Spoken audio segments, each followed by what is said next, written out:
শ্যামনগরবাসী একইভাবে 28 অক্টোবর না পেরে বিগত 15-16 বছর তারা আমাদের উপরে রাষ্ট্রের সকল অর্গানগুলোকে ব্যবহার করে আমাদেরকে ফাঁসি দিয়েছে, খুন করেছে, গুম করেছে, আইন করে নিয়েছে, আমাদেরকে নিষিদ্ধ করেছে।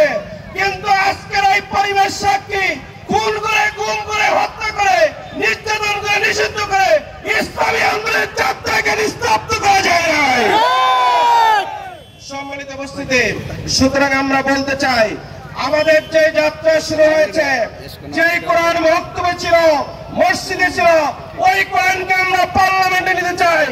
আমরা বিশ্বাস করি কোন শক্তি, কোন রক্তচক্ষু আর কোন নতুন ফ্যাসিস্ট আমাদের পথে বাধা হয়ে দাঁড়াতে পারেনি, পারবে না, পারবে না, পারবে ইনশাআল্লাহ।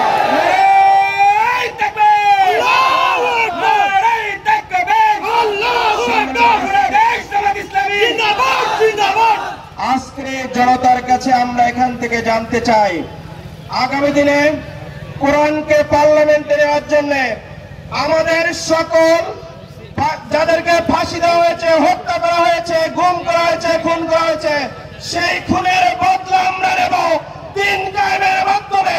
সুতরাং আগামী নির্বাচনে দায়ী পাল্লার জন্য এখন থেকে আমাদের নিদ্রাহীন রজনী, বিশ্রামহীন দিনের মাধ্যমে আমরা শ্রম দেব, ঘাম দেব, রক্ত দেব, চোখের পানি দেব, তারপর ময়দান থেকে সরে যাব না।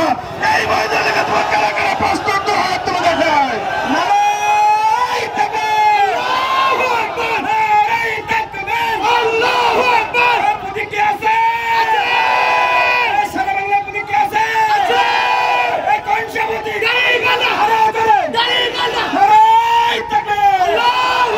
সম্মানিত উপস্থিতি, শেষ কথা বলতে চাই, প্রতিদিন যারা কাপড়ের কথা স্মরণ করে দিন শুরু করে, কবরে যেতে হবে এটি স্মরণ করে যারা দিনের কর্মসূচি শুরু করে, তাদেরকে মৃত্যুর ভয় দেখে লাভ দেয়।